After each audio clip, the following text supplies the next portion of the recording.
자, 다음으로는 또 다른 단어 표현 방법이자 오늘 배우는 내용의 가장 핵심 부분인 통계 기반 단어 표현에 대해서 살펴보도록 하겠습니다. 통계 기반 단어 표현을 알기 위해서 우선 코퍼스, 말뭉치라는 것을 이해를 해야 되는데 별 내용은 아니에요. 말뭉치는 텍스트 데이터가 대량으로 있으면 되겠습니다.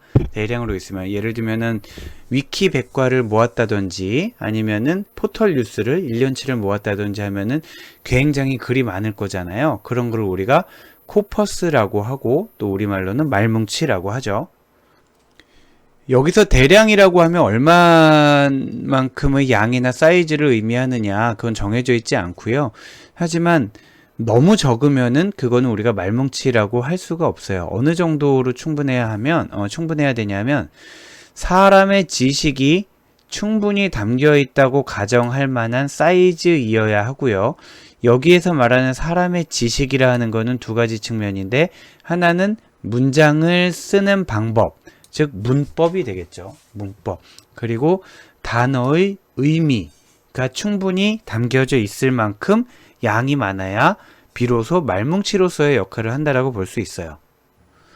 기본 가정은 어떻게 된 거냐면 우리가 정말 많은 양의 글을 잘 들여다보면은 우리가 그 전에는 아무 문법을 모르고 있었다라고 해도 문법에 대해서도 터득을 할 수가 있고요. 그리고 단어 사전이 없다고 하더라도 우리가 이 단어가 이런 느낌을 갖고 있구나라는 것을 알 수 있다라는 거죠. 우리 지난번 주제에서 토크나이징을 할 때 형태소 분석기를 쓰지 않고도 글자의 패턴과 확률만 가지고서도 토큰을 분리를 해낼 수 있었잖아요. 자, 그리고 우리가 어렸을 때 태어나서 문법을 먼저 배운 게 아니잖아요. 그리고 단어를 하나하나 다 배우지도 않았단 말이에요. 그래서 부모님들이, 친구들이, 어린이집 선생님들이 저희한테 하는 말들, 그런 말들을 계속 듣다 보면 그 안에서 뭐 이럴 때는 마지막에 까를 쓰는구나, 이럴 때는 요를 쓰는구나 라고 문장을 쓰는 방법을 알게 되고, 그리고 이런 게 물인가 보구나, 이런 걸 장난감이라고 하는가 보구나 라는 걸 알게 된다라는 거죠. 다시 말씀드리면 문법과 사전이 없더라도 충분히 많은 양의 문장에 노출이 돼 있다면 그 안에서 우리가 단어의 뜻과 문법을 터득해낼 수가 있는 거고, 그때 사용되는 데이터를 우리가 말뭉치라고 한다. 이렇게 정리를 하면 되겠습니다. 그러면 그러한 말뭉치에 대한 분석을 통해서 각 단어가 이 단어가 이런 뜻으로 쓰였겠구나, 저 단어는 저런 뜻으로 쓰였겠구나 라는 것을 나타내려고 하는 거고요.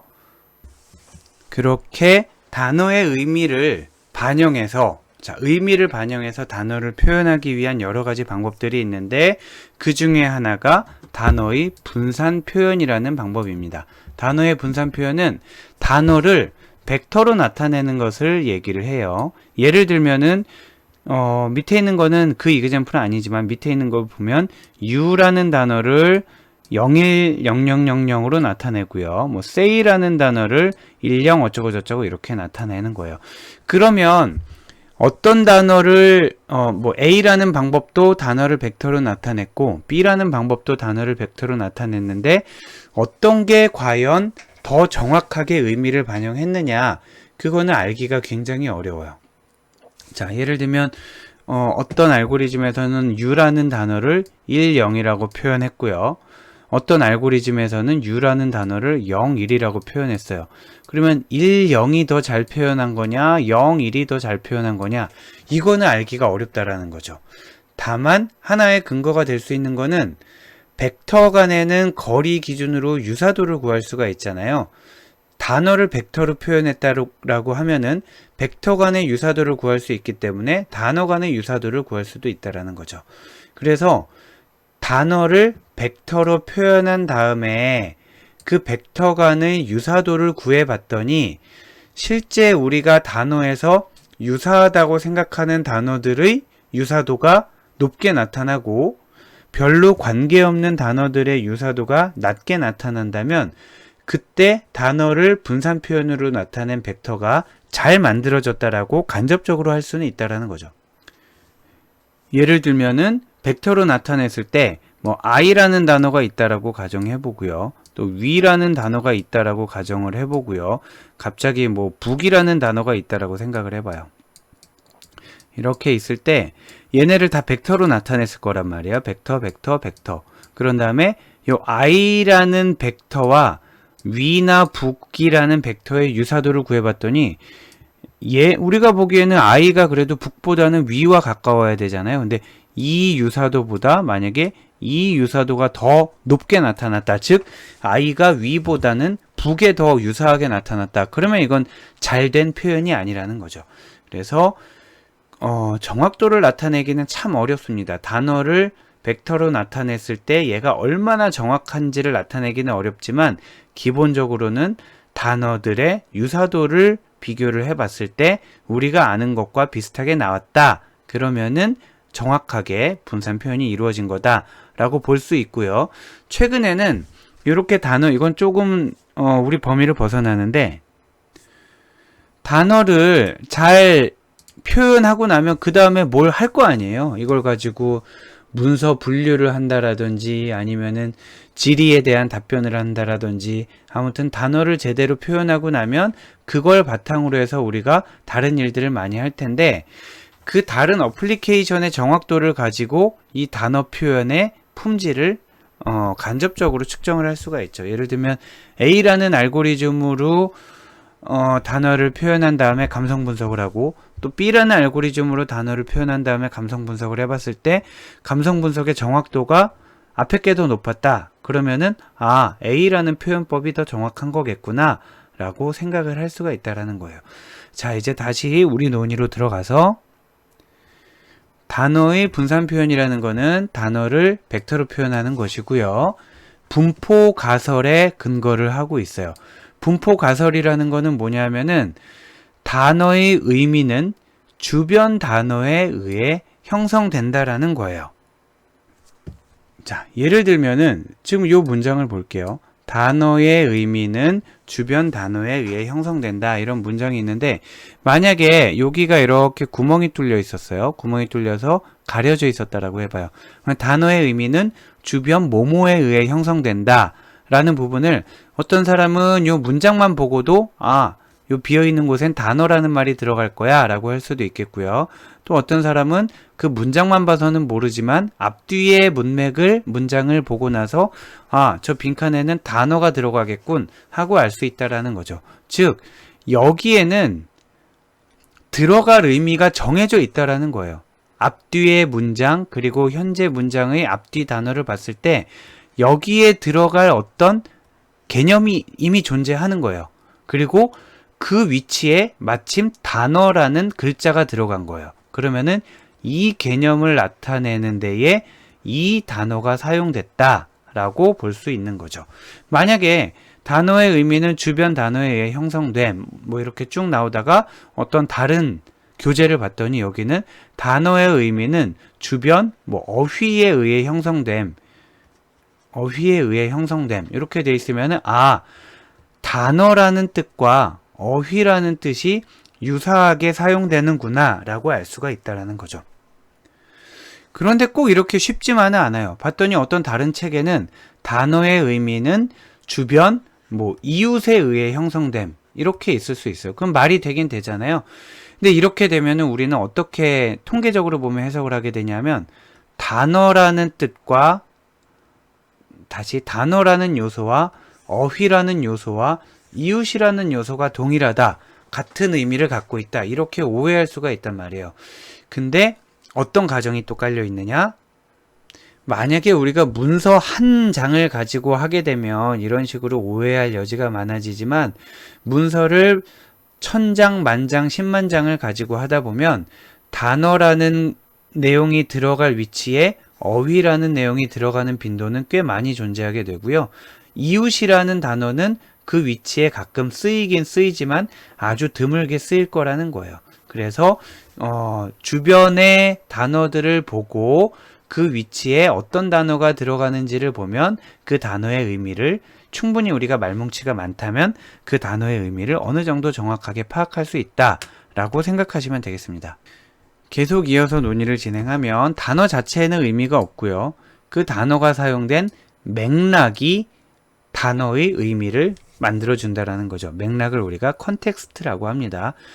아까 예를 들었지만 다시 이제 화면에서 예를 보면 I drink beer, we drink wine 이렇게 있어요. 그리고 만약에 우리가 I랑 we가 비슷하게 사용될 수 있다는 걸 알고 여기 drink라는 말이 동일하게 사용이 됐죠.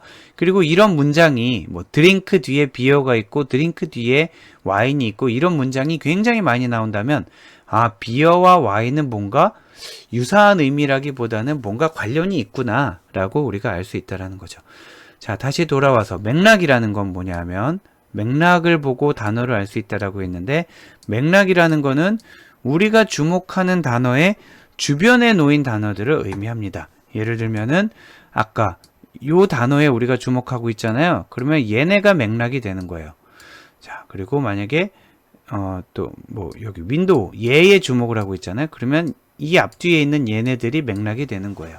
우리가 보통 얘기할 때 이 사람은 뭐 그 사람은 도대체 맥락이 없어. 뭐 맥락을 못 짚네. 뭐 이렇게 얘기를 하잖아요.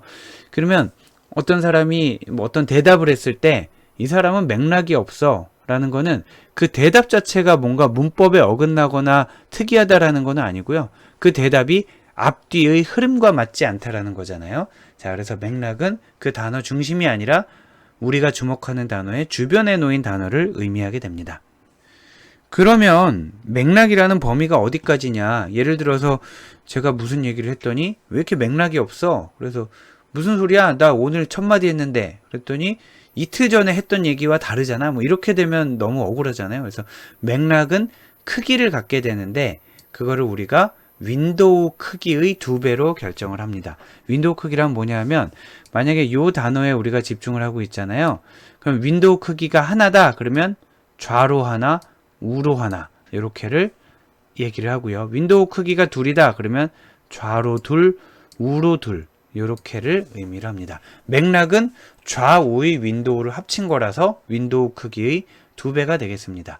만약에 굿바이라는 단어가 있을 때 윈도우 크기가 1이라면 윈도우 안에 들어간 즉 맥락에 들어간 단어는 좌로 하나 우로 하나니까 say와 and 이렇게 되는 거죠. 윈도우 크기가 만약에 2라고 하면은 단어 굿바이의 맥락은 좌로 둘 우로 둘이니까 you, say, and I 이렇게가 맥락이 되겠습니다. 이렇게 맥락을 정의하고 나면 비로소 단어의 동시 발생 행렬을 만들 수가 있는데 동시 발생 행렬은 매우 중요합니다. 동시 발생 행렬을 만들면 그 자체가 뭐 실제로 그렇게 요즘에는 많이 쓰이진 않지만 뭐 예를 들면 이거예요. say와 goodbye가 동시에 사용됐다. 이런 식으로 행렬을 만든 건데요. 해서 이 만드는 법에 대해서는 다시 자세히 살펴보고 행렬을 만들고 나면 이 자체도 일단 단어의 벡터로 사용될 수도 있어요. 아주 간단한 방법으로는.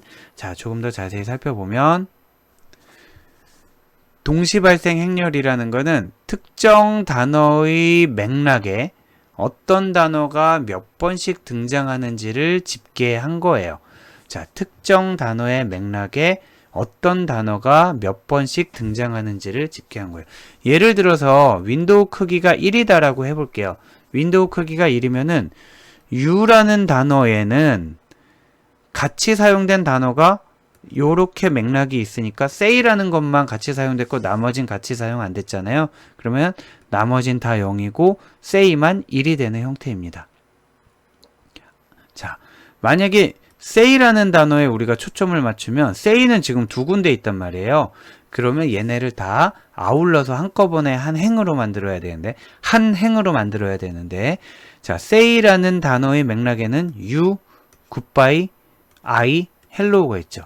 그래서 say라는 단어의 맥락에는 you, goodbye, I, hello가 1이 되고 나머지는 모두 0이 되는 그런 구조입니다. 이런 식으로 모든 단어에 대해서 벡터를 만들어서 쭉 쌓아 올리면 지금 우측에 보시는 바와 같이 열과 행이 대칭이 되는 이런 행렬이 나오게 되는데 이거를 우리가 단어의 동시발생 행렬 코어커런스 매트릭스라고 부르게 됩니다. 자, 이것만으로도 사실은 아까 얘기한 것처럼 요 벡터, U라는 벡터, I라는 벡터 이렇게 각각을 단어를 벡터로 나타낸 것이기 때문에 얘도 단어의 분산 표현에 해당이 되는 거고요. 그리고 얘를 가지고 만약에 해봤을 때 U라는 단어의 벡터와 I라는 단어의 벡터 그리고 hello라는 단어의 벡터 이렇게 벡터를 가지고 서로 유사도를 구해봤더니 우리가 알고 있는 단어들의 유사도와 벡터의 유사도가 얼추 비슷하게 나온다. 그러면 곧잘 괜찮게 수행된 그런 분산 표현이라는 거죠. 그런데 최근에는 물론 이것도 워킹을 하지만 이거보다 훨씬 더 정교한 방법이 많이 나와서 동시발생 행렬을 그대로 단어 표현으로 쓰는 경우는 많지 않습니다. 자, 이번에는 지금 요 실습을 하지는 않을 거고요. 이번에는 또 다른 행렬을 보게 될 텐데 아까 위에 본 행렬은 행도 단어, 열도 단어였잖아요. 이번에 보는 행렬은 행은 문서 4개가 있나 봐요. 그리고 열은 단어 이렇게 나와 있는 겁니다. 이렇게 문서와 단어로 나타낸 거를 우리가 닥텀 매트릭스 문서 단어 행렬이라고 부르고요. 닥텀 매트릭스 문서 단어 행렬이라고 부르고 보통은 이렇게 행의 문서를 두고 열의 단어를 두는데 가끔 이걸 뒤집어서 열행을 바꿔서 두는 경우도 있는 것 같아요. 이렇게 두게 되면은 얘네들은 단어의 벡터가 되는 거고요. 얘네들은 문서의 벡터가 되는 거죠. 자, 그렇다면은 이렇게 표현을 했다면은 요 벡터와 요 벡터와 요 벡터를 가지고 유사도를 구하면 단어 간 유사도를 구할 수가 있고요. 또 이 벡터와 이 벡터와 이 벡터와 이 벡터를 가지고 유사도를 구하면 문서 간 유사도를 구할 수가 있죠. 이것도 역시 굉장히 심플한 방법이라서 직관적으로 이해하기 쉽고 구현하기 쉽지만 정확도는 많이 떨어지게 됩니다. 자, 다시 내용으로 들어가서 이렇게 문서잖아요. 문서를 단어 등의 식별자로 구성된 벡터로 표현하는 것을 우리가 이렇게 만들어진 행렬을 닥텀 매트릭스라고 부르고 이런 행렬을 만드는 모형을 벡터 스페이스 모델이라고 합니다. 벡터 공간 모형이라고도 하는데 그냥 벡터 스페이스 모델이라고 하셔도 될 것 같아요. 그럼 여기에 나온 숫자는 즉 이 닥텀 매트릭스가 벡터 스페이스 모델을 통해서 나온 거죠. 그리고 이 자체를 벡터 스페이스 모델이라고 이 행렬을 벡터 스페이스 모델이라고 부르기도 하고요. 어떻게 만들었냐 하면 D1이라는 문서에 한 번도 안 나온 단어는 0이라고 표현하고 나온 단어는 그 빈도를 표현하는 거예요. 이렇게 D3라는 문서에는 바나나가 2번 나왔고요. 그리고 D1이라는 문서에는 먹고라는 단어가 한 번 나온 거죠. 자, 그렇게 해서 아까 설명드린 것처럼 단어를 문서들의 벡터로 그리고 문서를 단어들의 벡터로 해석할 수 있다는 거죠. 아까 말씀드린 부분인데 예를 들면 지금 이 단어를 먹고라는 단어를 1100이라는 벡터로 나타냈잖아요. 즉 단어를 문서의 벡터로 나타낸 거고요. 맨 마지막 걸 보면 D4를 10000011로 나타냈잖아요. 이거는 문서를 단어들의 벡터로 나타냈다라는 거죠. 기본적으로는 이렇게 빈도수 자체를 표현해서 다큐먼트와 텀의 매트릭스를 나타내는 것도 있지만 실질적으로 사용할 때는 이렇게 단순 빈도를 그대로 사용하지는 않고요. 여러 가지 방법이 있는데 첫 번째 방법은 지금 이 위에서 보시는 바와 같이 문서에서 용어가 출현한 빈도를 그대로 사용하는 방법이 있고 또 하나는 존재 여부만 확인하는 게 있어요. 나왔으면 1, 안 나왔으면 0.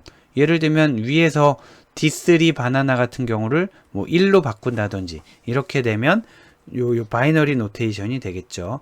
그리고 독특한 방법인데 3 value라는 방법이 있어요. 요거는 왜 이런 식으로 지금 흘러가게 되냐면은 볼게요. 지금 맨 첫 번째 방법은 어떤 단어가 한 문서에서 무지 크게 나왔다고 해봐요. 이게 20번 나왔어요. 그러면은 이 문서에 있는 다른 단어들은 힘을 못 쓰고 요 바나나만 가지고 다른 문서와 이제 비교를 하게 된다는 말이에요. 그래서 자, 지금 첫 번째 방식의 한계는, 지금 요 한계는 뭐 이론적으로 막 이렇게 여러분이 정리하실 필요는 없고, 아, 그럴 수 있겠구나 라는 정도로 받아들이시면 되는데, 첫 번째 빈도수를 그대로 두게 되면은 어떤 고빈도 단어 몇몇에 의해서 해석이 좌우되는 그런 한계가 있게 되고요. 그래서 나왔는지 안 나왔는지만 얘기를 한다. 0, 1로 나타낸다. 이렇게 봤더니 한 번 나온 거랑 100번 나온 거랑 똑같이 사용되기 때문에 요거는 빈도를 제대로 파악하지는 못하는 그런 한계가 있는 거죠. 그래서 걔네들을 합친 게 3values라는 방법인데, 이 방법은 굉장히 단순한데도 그래도 비교적 정확하게 표현한다라고 알려져 있어요. 이름에서 알 수 있지만 빈도를 0, 1, 2 이렇게 세 가지로 표현을 하겠다라는 거고요. 우리 뭐죠? 예전에 보면 외계인인가요? 원시인이었나요? 그래서 하나, 둘, 아니다. 뭐 0, 1, 그 다음에는 많다. 뭐 이렇게 뭐 한다라고 그랬었잖아요. 개그 프로에서 가끔 나왔었던 것 같은데, 자, 그래서 0, 안 나왔으면 0, 나왔으면, 한 번 나왔으면 1, 그리고 2번 이상 나왔으면 그냥 2라고 한다라는 거죠. 그러면 얘가 위에 있는 이 두 가지 방식을 병합한 그런 방식이 되겠습니다. 그래서 이 방법도 비교적 간단한 거에 비해서는 괜찮게 단어의 의미를, 단어와 문서의 관계를 표현하더라 라고 알려져 있고요. 실제로 더 많이 쓰이는 거는 이제 가중 빈도. 자, 가중치를 부여하는 방식이 여러 가지 있겠죠. 자, 빈도에 가중치를 부여하는 방식이 많이 쓰이는데, 빈도에 가중치를 부여하는 방법 중에 가장 고전적이면서도 현재도 가장 널리 사용되는 게 TF-IDF라는 weighted frequency, 가중 빈도 방식의 대표적인 경우가 TF-IDF가 되겠습니다. 자, TF-IDF에 대해서 살펴보면, TF-IDF는 term frequency, 그러니까 텀의 빈도수라는 거잖아요. 우리 아까 봤던 거. 자, 얘가 이제 텀의 frequency가 되겠죠. TF-IDF에서의 TF는 term frequency를 나타내고요. IDF는 inverse document frequency를 나타냅니다. 자, 기본 개념은 뭐냐 하면, 이 문서, 저 문서, 모든 문서에서 흔하게 나타나는 단어들은 얘네들은 좀 홀대해도 된다라는 거예요. 예를 들면 여러분 자소서에 대해서 한번 분석을 해보면은, 생각이라는 단어, 생각이라는 단어가 굉장히 많이 나오는데, 실제로 그 문서가 생각에 대한 문서라서 많이 나오는 게 아니라, 우리 말을 하다 보면 저는 뭐라고 생각합니다. 당신은 뭐라고 생각합니까? 뭐 이렇게 얘기를 하잖아요. 그럼 별로 의미 없는 단어가 이제 많이 쓰이기도 한단 말이에요. 근데 그런 거를 아무 처리 없이 그대로 만들게 되면 모든 문서에서 생각이라는 단어가 차지하는 비중이 커지게 될 거예요. 자, 그래서 아이디어는 흔한 용어에 대해서는 약간 평가절하를 하겠고요. 흔하지 않은 귀한 용어가 나왔다. 그러면 걔를 가중치를 높게 주자라는 방식입니다. 자, 실제로 이제 어떻게 구현이 되냐 하면, 네, 여러분은 지금 요 밑에 식을 보긴 보겠지만 방금 말씀드린 그 컨셉이 중요한 겁니다. 많이 나오는 거를 좀 찌그러뜨리겠다라는 게 컨셉이고, 그걸 기억하시면 되겠고요. 각 용어가 전체 문서에서 나타내는 출현 빈도의 역비율, 즉 많이 나타나면 페널티, 조금 나타나면 덜 페널티를 주겠다라는 거예요. 그래서 TF-IDF 계산식은 문서 D에서의 텀 T의 TF-IDF 값은 뭐냐 하면, 문서 D에서 텀 T가 나타난 빈도, 이게 많을수록 좋겠죠. 그 문서에서 그 단어가 많이 나타나면 좋긴 하겠죠. 근데 그거에 지금 요 부분이 IDF가 되는 겁니다. 요 부분이 IDF가 되는데 뭐냐 하면, N이라는 거는 전체 문서 수를 나타내고요. 그리고 DFT라는 거는 그 단어가 그 문서에서 나타난 빈도를 나타내고 있어요. 극단적인 경우를 한번 예를 들어 볼까요? 만약에 전체 문서가 10,000장인데 생각이라는 단어가 만 개의 문서에서 나타났어요. 그럼 만분의 만이잖아요. 그러면 로그 1이잖아요. 그럼 로그 1은 0이 되잖아요. 그러면 그 문서에서 생각이라는 단어가 얼마나 많이 나타났는지에 관계없이 이 단어는 전체 문서에서 나타나는 단어이기 때문에 가중치가 빵이 돼버리게 돼서 TF-IDF 값도 0이 돼버립니다. 그 반대 경우를 한번 해볼까요? 반대 경우로 어떤 단어가 있는데 예를 들면 뭐 역비율이라는 단어가 있었어요. 봤더니 전체 문서에서 딱 한 번 나타났어요. 여기죠. 자, 전체 문서에서 딱 한 번 나타났어요. 근데 문서는 만 개였어요. 그러면은 로그 1분의 만, 즉 로그 만이 되잖아요. 그러니까 비록 이 문서에서 딱 한 번 나타났더라도 가중치를 엄청나게 보너스를 받게 되는 거죠. 그래서 결국 TF-IDF는 어떤 때 높아지느냐? TF-IDF는 어떤 때 높아지느냐? 다른 문서에서 거의 나타나지 않던 용어가 이 문서에서 무지 많이 나타나면 그때 TF-IDF 값이 높아집니다. 해서 단순 빈도로 나타내지 않고 이렇게 TF-IDF로 나타내는 경우가 대부분의 경우에 분석에서 사용이 되게 됩니다. 그리고 사실은 이렇게 그 문서에 그 단어가 출현한 문서 수를 역으로 나타냈다라는 그 컨셉 자체가 의미가 있고요. 여기에 로그를 씌우던지 아니면 그냥 분수만으로 나타내던지 마이너스 승을 하던지 그 반영하는 방식은 여러 가지가 있을 수 있을 거예요. 그래서 역으로 반영했다라는 것만 여러분이 기억을 하시면 되겠고, 근데 제일 많이 쓰이는 방식이 이렇게 로그로 역비율을 나타내는 거고요. 그 중에 이 로그의 밑은 임의의 수를 사용할 수 있는데, 임의의 수라고 하면 로그 10을 취할 수도 있고 로그 2를 취할 수도 있고 뭐 로그 숫자 2를 취할 수도 있고 그러잖아요. 뭐 로그 10을 취하면 그걸 우리가 상용 로그라고 하고요. 여러 가지 밑을 취할 수 있지만 주로 자연 로그를 사용해서 지금 위에 본 이그젠플에도 보면 자연 로그라는 뜻으로 ln이라고 쓴 것을 볼 수 있습니다. 자, 역비율이란 게 중요하지만 일반적으로 로그를 사용하고요. 로그의 밑은 아무거나 쓸 수 있지만 주로 자연 로그를 사용한다 라고 정리하시면 되겠습니다. 그런데 실제 구현을 할 때는 또 한 가지 팁이 들어가는데, 의미적으로는 요게 맞고요. 요렇게 했다고 해서 누가 틀렸다라고 하지는 않아요.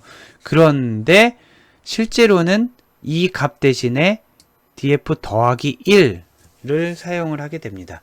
왜냐하면은 어떤 단어가 이 문서에서 한 번도 안 나타날 가능성이 많잖아요. 워낙 단어가 많기 때문에 특정 문서에서 나타난 단어보다는 안 나타난 단어가 훨씬 많을 거란 말이에요. 그럼 단어가 안 나타나면 여기가 0이 돼 버리잖아요. 근데 로그 안에 있는 수에서 분모가 0이 돼 버리면은 이거 계산이 좀 복잡해진단 말이에요.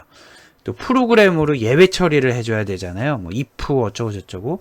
그래서 그렇게 하지 않고 그냥 아주 작은 값인 1 정도를 줍니다. 해도 결과에는 크게 영향을 미치지 않아요. 자, 그리고 요거는 조금 더 이제 깊게 들어간 얘기인데, 그러니까 여러분이 일반적으로 알아두실 거는 요 식을 알아두시면 되겠어요. TF에다가 자연 로그를 취해서 n 나누기 그 단어가 나온 문서수, 요게 이제 가장 대표적인 거고요. 근데 실제로는 정규화를 수행해서 사용하게 됩니다. 왜냐하면은 일반적인 TF-IDF로 하게 되면은 문서의 길이가 길수록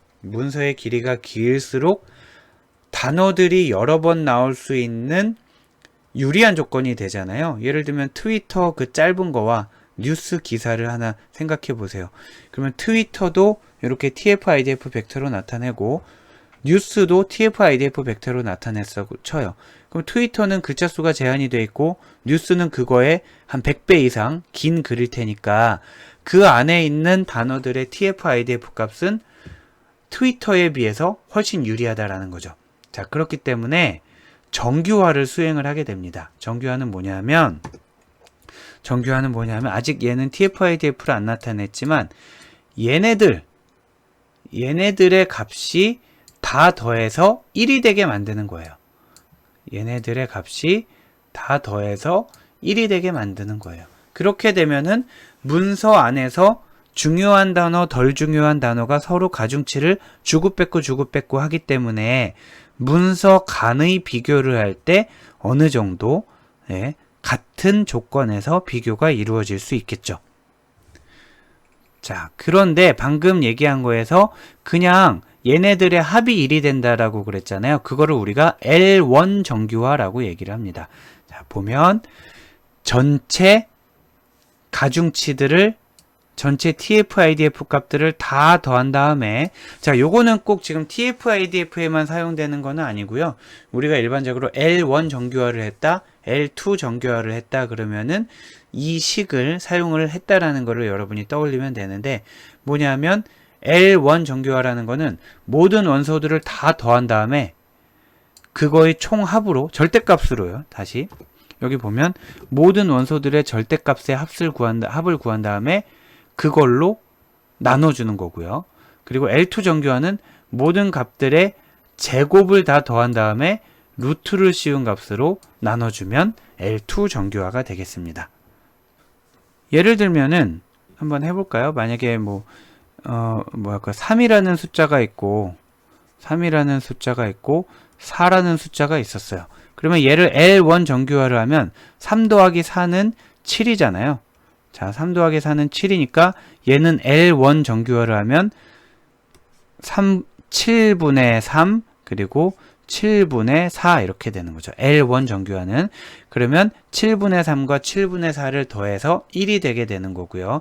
만약에 L2 정규화를 하게 되면은 3의 제곱은 9고 4의 제곱은 16이니까 제곱을 더하면 25가 되잖아요. 자, 25가 되잖아요.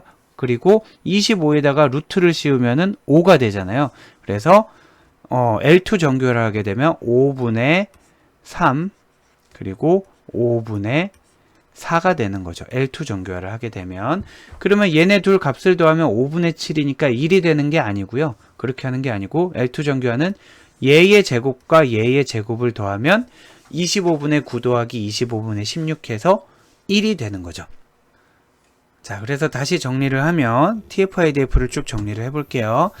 자, 문서에서 자주 출연하는 것들의 페널티를 주기 위해서 IDF라는 거를 반영을 하는데, 그리고 약간 사소한 이슈지만 DF 대신에 더하기 2를 사용하는 거는 요거는 구현 관점에서의 이슈이고요.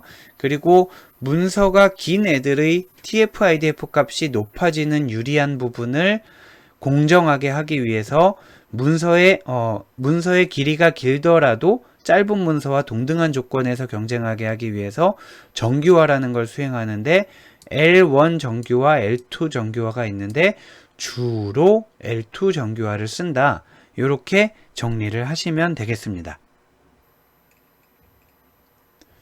자, 그러면 실제로 지금 이론적인 내용은 알아봤고요. TF, IDF에 대한 이그젬플을 한번 같이 보도록 할게요. 자, 문서 구성은 이렇습니다. 문서가 4개로 구성이 되어 있고 아주 문서라고 하기도 민망할 정도로 짧은 문서죠. 먹고 싶은 사과, 먹고 싶은 바나나, 길고 노란 바나나, 저는 과일이 좋아요. 네, 이렇게 짧게 제가 오프라인 때보다는 말이 훨씬 빠른다는 걸 제가 알고 있는데요. 어차피 천천히 해도 여러분이 배속으로 들으실 거기 때문에 번거로움을 덜기 위해서 최대한은 아니고 일부러 느리게 하지는 않고 마음이 급한 만큼 빨리 제가 좀 읽고 있습니다. 자, 그러면 이 위에 있는 내용을 가지고 절대 빈도라는 거는 가중 빈도를 사용하지 않은 그냥 텀 프리퀀시를 얘기하는 거예요. 어떤 문서에서 뭐가 몇 번 나왔다 이렇게만 나타내는 거고, 그래서 D1에서부터 D4까지 각 문서에서 단어가 몇 번 나왔는지를 나타내고 있습니다. 자, 이렇게 만들었고요. 여기까지가 문서 단어 행렬인 거예요. 여기까지가 문서 단어 행렬이고요. 요 밑에 있는 거는 헷갈릴 수도 있는데 요 다음번 스텝을 하기 위해서 미리 한번 뽑아 본 겁니다. 자, 문서 단어 행렬은 IDF하고는 관계가 없어요. IDF하고는 관계가 없고 이 위에 있는 것까지가 문서 단어 행렬입니다.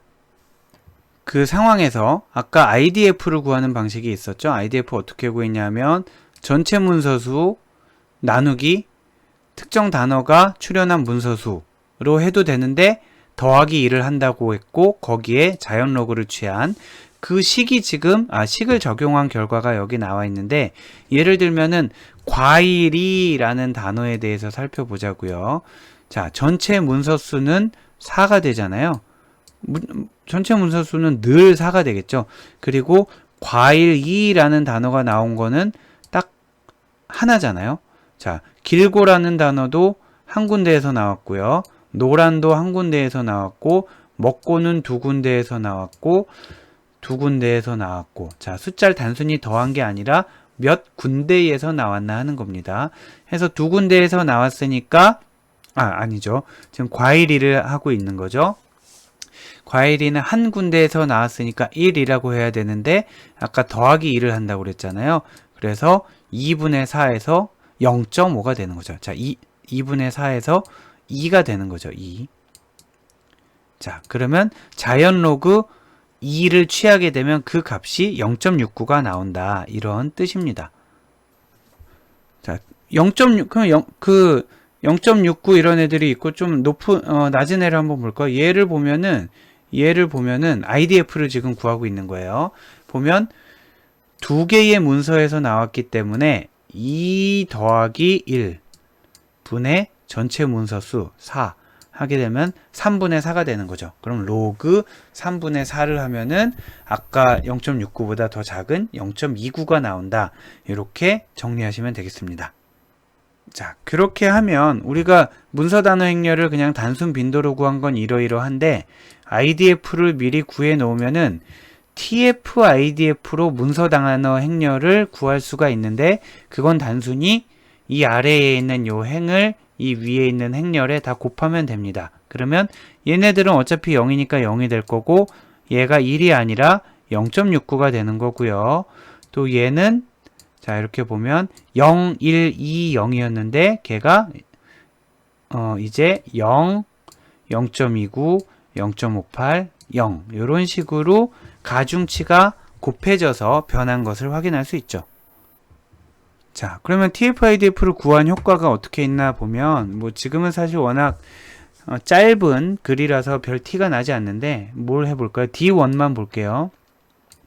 단순 TF로 했을 때는 D1에서 중요한 단어가 뭘까? 그러면 먹고, 사과, 싶은 이런 단어가 중요한 단어인 거라는 거예요. 다른 거는 안 나왔으니까. 그러면 이제 다른 문서들과의 유사도를 비교할 때도 저 단어들이 나왔는지 안 나왔는지가 중요하게 영향을 미치게 된다라는 건데 얘네들을 TF를 구한 게 이거고 TF IDF를 곱한 거를 봤더니 먹고 사과 싶으니 값이 달라졌죠. 즉 이렇게 변환된 행렬에서는 사과가 보다 더 중요한 역할을 차지하고 있다는 걸 알 수가 있어요. 위에서는 단순 빈도, 밑에서는 문서수로 역빈도를 취한 가중 빈도 이렇게 되겠습니다.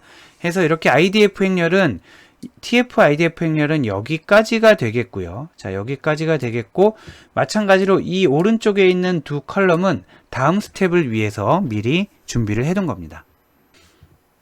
자, 한번 살펴보면 결과는 이러하고요.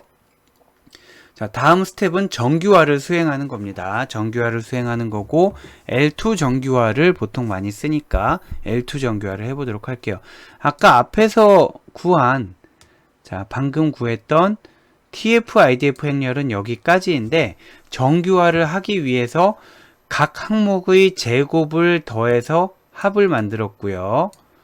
그런 다음에 그거에다가 루트를 씌운 게 요 값이 되는 거예요. 자, 각 항목의 제곱을 해서 합을 구하고 그거에 루트를 씌웠습니다. 그런 다음에 이 루트, 여기 있는 마지막 컬럼, 요 값으로 이 전체 행렬을 나눠주면 되겠어요. 자, 이 값으로 전체 행렬을 나눠주면은 이렇게 결과가 나오고요. 이 결과 행렬이 normalized 정규화가 된 더 엄밀하게는 L2 normalized TF IDF가 되겠고 옆에는 검산 차원에서 해본 거예요. 얘네들이 제대로 노멀라이즈가 됐나? 제곱을 다 구해서 더해봤더니 정말 1이 되더라. 그래서 제곱합이 만들어진 거고요. 그래서 가장 정교하게 지금 단순 빈도에서 영문서 빈도까지 구하고 반영을 하고 그거에 대해서 L2 정규화까지 구한 최종 결과를 구해라. 그러면은 그때는 L2 normalized TF IDF 행렬 요게 최종 결과가 되는 거죠. 여기에서도 보면 지금 뭐 큰 의미를 찾기는 어렵지만 뭐 그 결과가 반영된 것만 보면 여기 먹고라는 단어가 0.29, 0.29로 똑같았었잖아요. 먹고라는 단어가 TF-IDF에서 D1이나 D2에서 차지하는 비율이 가중치가 똑같았는데 걔를 정규화를 하고 나니까 L1에서는 이렇게 됐고요. L2에서는 이렇게 됐습니다. 아니죠. D1에서는 이렇게 됐고 D2에서는 이렇게 됐습니다. 즉 L2 노멀라이제이션을 하고 났더니 먹고라는 단어가 D2에서 D1보다는 D2에서 더 높은 비중을 차지하는 것을 확인할 수가 있었죠. 자, 이렇게 해서 지금까지 단어의 동시발생 행렬, 단어 동시발생 행렬에 대한 이론도 살펴봤고요. 그리고 문서 단어 행렬, 벡터 스페이스 모델을 이용해서 문서 단어 행렬을 나타내는 법도 살펴봤고, 문서 단어 행렬의 경우에 일반 텀 프리퀀시 뿐만 아니라 TF-IDF를 써서 나타내는 게 일반적이다 라는 것까지 이론적인 내용을 살펴봤습니다.